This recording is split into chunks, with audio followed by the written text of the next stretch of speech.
Hitman 3 is right around the corner, so like with every new game release, we want to get you guys caught up on the information. It's the first big release of 2021, so let's just jump in with Hitman 3, 10 things you need to know. Starting off with number 10, let's do a little bit of a story catch-up. If you want to know the gist from the previous two Hitman games, here it is. If you don't want to hear it and you want to play it for yourself, maybe skip ahead like a minute. Essentially, the first Hitman game, the story was kind of in the back seat, but it established a shadow client who was hiring the ICA and of course Agent 47 to do mysterious hits that all seem to be connected in certain ways. Then Providence was revealed as this sort of shadowy, clandestine group of powerful people that kind of controlled world events from the shadows. All this while we learn that the shadow client is a man named Lucas Gray, who seemingly has an out for Agent 47 and maybe the world. Then by Hitman 2, where the story amps up a little, we learn that Lucas Gray is actually Subject 6, a friend of Agent 47's back in the days of the original Hitman game, when he busted out of the cloning facility. While he was being raised, he befriended this guy, and apparently they formed a blood oath, a pact, to one day come back and tear it all down. Providence, who was connected in funding the cloning of them, and all of the secret shadowy stuff that went on. Hitman 2 really ramps up the story about halfway through, where Lucas Gray convinces Agent 47 to help him and also take an antidote which would bring back 47's old repressed memories from the old days, and he agrees to take it and join forces with Lucas Gray to tear it all down. All the while, there's still plenty of levels of intrigue involving all of that, and Diana, and the ICA, and 47's connection to Diana's past. It all seems like it's going to come to a head in Hitman 3, as Lucas Gray, his partner, 47, and Diana set out to right the wrongs. Now over at number 9, let's talk the actual narrative itself of the third game. Personally, I've enjoyed the narrative of the Hitman games, and it was one of the things that kept me coming back to each new release back in the old days, but there is no denying that the narrative definitely took a backseat with the last two Hitman games, the World of Assassination games. I'm not complaining because the gameplay and the new open sandbox level design more than made up for it, but like I said in the earlier point, Hitman 2 really started to dive deep and ramp things up into the narrative, referencing the old games a little bit, but we didn't know how far that was going to go and fit into Hitman 3. Now, the last round of previews came out recently, and according to a few of them, the narrative is on full display here, which is a delight to hear. Sumit Sarkar said in the Polygon preview, and about 1/3 of the way through Hitman 3, the story has taken some explosive turns. I won't spoil them, of course, but I will say that by the end of the second mission, I actually felt invested in the story. And that, to me, personally, as an old Hitman fan, is huge, considering I haven't totally connected with this story. Out of all the new things we've seen leading up to release, this is probably the thing that we're most excited about, especially with the maps in the game. There is a connection to Romania, which makes things very interesting if you played the old games. And with IO Interactive going on record saying that they are doing more focus in the story and acknowledging that it took a backseat in the first game and that they want to make this game darker and more serious, I am all in for that. Now next over at number 8, a new Hitman game of course means new Hitman levels. This time around you'll be traveling to England, Dubai, China, Germany, Argentina, and, like we said, Romania. These are some interesting locations for sure, and some even have a cool little take on them. The Dubai map, for example, will have you murdering people in Io's take on the Burj Khalifa, which happens to be the tallest building in the world. In China, you'll be heading to the Chongqing province, where you'll be in a district of the city that is riddled with neon lights, which looks stunning, but we'll talk about that more in a minute. Then in Dartmoor, England, the mission is definitely inspired by the movie Knives Out. You may have read that in a lot of previews. The movie's really cool and you should watch it if you haven't already. IO always has had a lot of fun with the Hitman series, especially in the level design and gameplay scenarios, and I think these maps are really set up to be some of the coolest, wackiest ones yet. Possibly on par with the A New Life mission from Blood Money. You remember that one?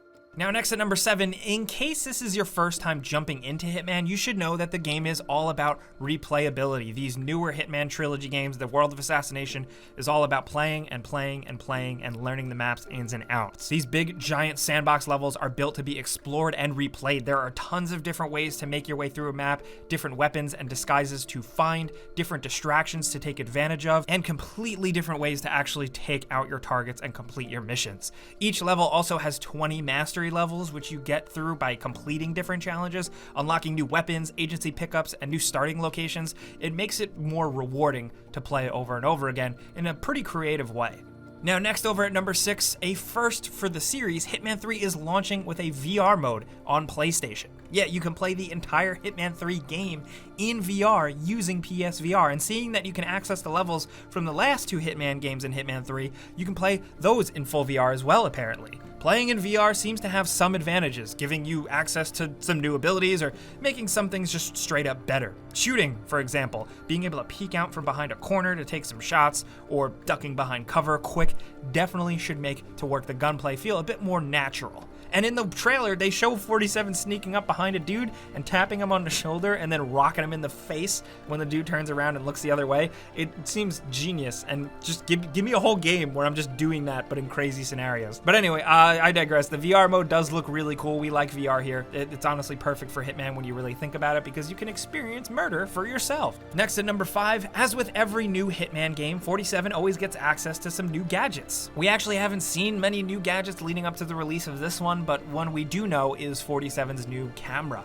It can be used for a few different things. In one of the trailers, you see him using it to unlock a keypad. It also has different filters and a zoom lens, so I'm sure there's going to be other uses for it. Maybe a thermal filter or something like that. Now, according to Game Informer, which we will link in the description, you can use passcodes collected on the map, and then you have to type them in digit by digit. They've also said that 47 can now interact with computers to extract information that will help you on your hunts. Next up at number 4, Hitman 3 is running on IO Interactive's own in-house engine, the Glacier engine. And man, does Hitman 3 look insanely pretty. They put a trailer out titled Under the Hood, where they show off the Chongqing province level, which seems to have everything you need to fully grasp how good this game looks. The rain hitting Agent 47 and dripping down his face and walking through puddles all look super detailed. The lights from all the neon signs really do a good job at showing off the new and improved lighting system. From the shadows they cast to the light reflection off of shiny or wet surfaces, they also updated interaction animations, so something like 47 vaulting over a wall or running between cover,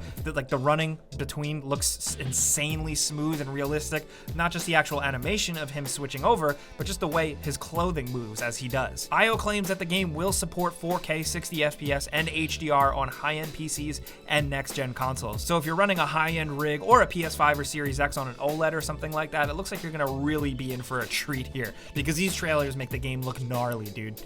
Now down to number 3, as with Hitman 2, Hitman 3 will let you go back and replay Hitman 1 and 2 levels, but in the Hitman 3 engine. The pretty graphics that we just talked about are going to carry over. You're going to get those graphical updates here. You do, of course, have to own all of the Hitman 1 and 2 maps, as they aren't included with the newest game, but still, I think it's pretty cool for IO to even take the time to do that. And you can also transfer over your progress from Hitman 2 along with the maps, meaning that any weapons, gadgets, or other unlockables that you've acquired in Hitman 2, you'll be able to transfer over to Hitman 3 and use. I think this is super cool. If you went deep into Hitman 2, you've definitely unlocked some really cool stuff, and it would be a shame to just leave all that behind. I think IO's approach to their new Hitman trilogy has always been super interesting and creative. It works for some people, it doesn't work for others, but they're trying something here. I'm at the point where I barely see these as standalone releases, but more of big expansions. Personally, Hitman is essentially a platform at this point, but considering this is a trilogy, we're excited to see how it wraps up. Now down to number 2, this next point is kind of a small one, but one of the more welcome additions to Hitman 3. It's shortcuts. They're adding these persistent shortcuts, they're called.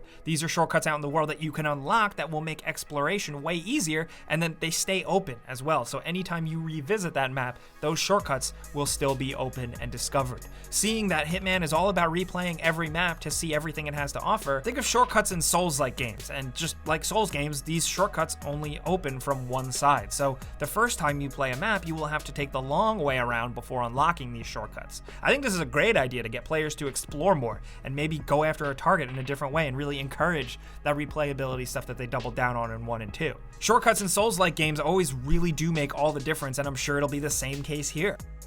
Now finally, down to number 1, we have some housekeeping, of course. Hitman 3 is going to be releasing on January 20th on PS5, Xbox Series X, S, Xbox One, PS4, Stadia, and PC. A quick heads up that it is a timed Epic Game Store exclusive on PC, but if you play the last 2 games on Steam, apparently you can import your progression over to the Epic Game Store from Steam. A PS4 copy does entitle you to a free PS5 upgrade, and the Xbox version does support smart delivery, so you're covered if you upgrade your console soon. There is a digital and physical standard edition for $60 in the United States. There's also a physical and digital deluxe edition that comes with extra suits and items, escalations, a digital soundtrack, a digital art book, book and director commentary. If you pre-order Hitman 3, you'll get access to the Trinity Pack, which gives you 3 different colored suits and matching suitcases, red, white, and black. But that's it, man. We're looking forward to getting our hands on this soon, so be sure to keep an eye out for my before you buy video. We'll give some first impressions of the game so you guys know what's up. But if you learned something about Hitman 3 here today and you appreciated it, clicking the like button does legit help us out. Thank you. But while you do that, be sure to let us know in the comments what you're thinking with this game, where you think the story is going to go, if you're excited to see what happens, and what your favorite level is, what you're looking forward to the most. If you're new, consider subscribing and hitting the notification bell because we put out a video every single day. But as always, thank you so much for watching, and we'll see you guys next time.